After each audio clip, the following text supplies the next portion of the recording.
Voilà, c'est Jacques Weber, bonjour. Je crois que c'est extrêmement important, face à l'odieux, le terrible, l'affreux, le dégueulasse mensonge qui nous menace réellement, face à une droite absolument épouvantable. Il faut savoir quand même qu'il y a vraiment une feuille de cigarette entre Pécresse et Zemmour. Zemmour qui est une horreur absolue, qui pratique, comme le disait Hitler, plus le mensonge est grand, plus on le croit. Ah, ces boomers qui ont été nourris pendant des années à la haine de la droite. Ce Jacques Weber est un communiste et vous allez l'entendre, il sera pour une dictature parce que il supporte plus que des gens votent pour des personnages comme Trump. Alors, tant que on vote communiste, il est pour la démocratie. Mais le jour où tu votes pas communiste, tu votes pas Mélenchon, parce qu'il avait appelé à voter Mélenchon, eh bien, ce grand donneur de leçons, de cette conscience humaniste, nous invite à ne plus accepter la démocratie parce que des gens opposés à ses idées prennent le pouvoir et là, ils ne supportent plus. Il dégueule sur Trump. Comprenez, il a déjà fait un mandat. Son premier mandat, c'est le seul président des États-Unis qui n'a pas commis une guerre, une agression sur un pays. Là, il arrive, il règle plus ou moins le problème avec Israël et Gaza. Tout au moins, il stoppe parce que d'un côté comme de l'autre, il y avait beaucoup de morts. Vous avez 1000 soldats israéliens qui sont morts dans cette aventure. Du côté de Gaza, vous avez des civils qui sont morts, des gens sont dans la souffrance, morts. Si on pouvait arrêter le massacre, ce serait bien. Pareil pour l'Ukraine, vous vous rendez compte? Il risque de mettre fin à la guerre d'Ukraine entre les Russes et les Ukrainiens, là où il y a plus de 500 000, voire 1 million de morts des deux côtés. Donc on est dans des chiffres absolument vertigineux de souffrance, de mort, de jeunes gens, de jeunes hommes qui meurent dans une guerre absurde. Vous avez Trump qui va user de ses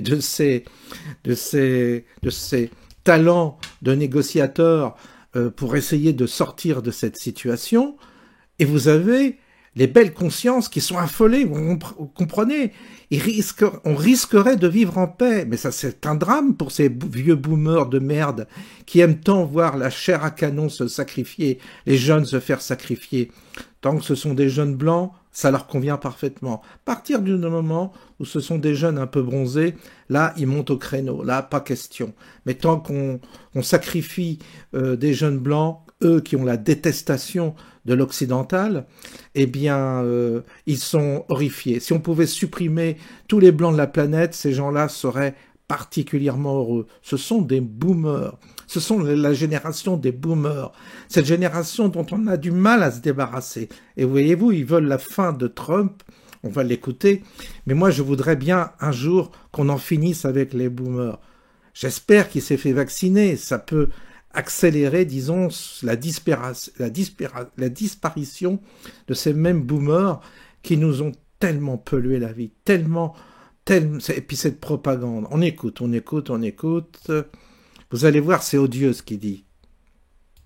Enfin, je suis un homme engagé, comme je l'espère encore. Il faudrait que beaucoup de gens le soient beaucoup plus. Moi, je suis absolument sidéré, estomaqué par l'aphasie qu'il y a autour de Trump, par la façon dont les gens acceptent. Moi, j'entends dans la rue, dans les bistrots, partout. Oh, finalement, il va faire bouger les choses. Oh, finalement, il va relever l'économie. Mais il y a une feuille de cigarette entre le nazisme et Trump. Trump est une ordure absolue, un danger absolu, non seulement pour son pays, mais pour le monde entier.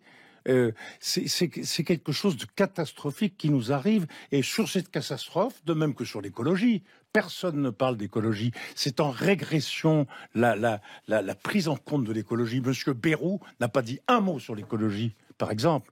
Alors quant à Trump, n'en parlons pas, l'Alaska, machin, on s'en fout. On est dans très grand danger à cause de quelques monstres issus d'ailleurs, et c'est ça le grave problème, le très très grave problème qui est posé, issus de la démocratie. Pourquoi? Parce que c'est la démocratie qui fait voter les gens, mais les votes, maintenant les gens ne votent pas en termes d'opinion, avec une opinion construite, raisonnée, intelligente, ils votent de façon pulsionnelle. Parce que, au lieu d'aller se faire représenter, au lieu d'être structurés dans leur pensée, le téléphone, les machins, les réseaux sociaux, les trucs, les pulsions, je t'aime pas. C'est comme le problème israélo-palestinien.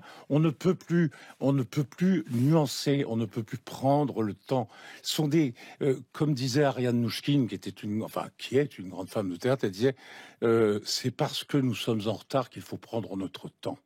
Et on est toujours en retard sur l'horreur, hélas. Et il faut prendre notre temps, s'apaiser, écouter, mais nom de Dieu, mais réveillons-nous. Il faut que le monde descende dans la rue pour sortir cet horrible individu qu'est Trump. Ne pesons pas nos mots. Je sais bien que la diplomatie est obligée de faire attention, mais c'est un gros dégueulasse qu'il faut écrabouiller, qu'il faut supprimer littéralement.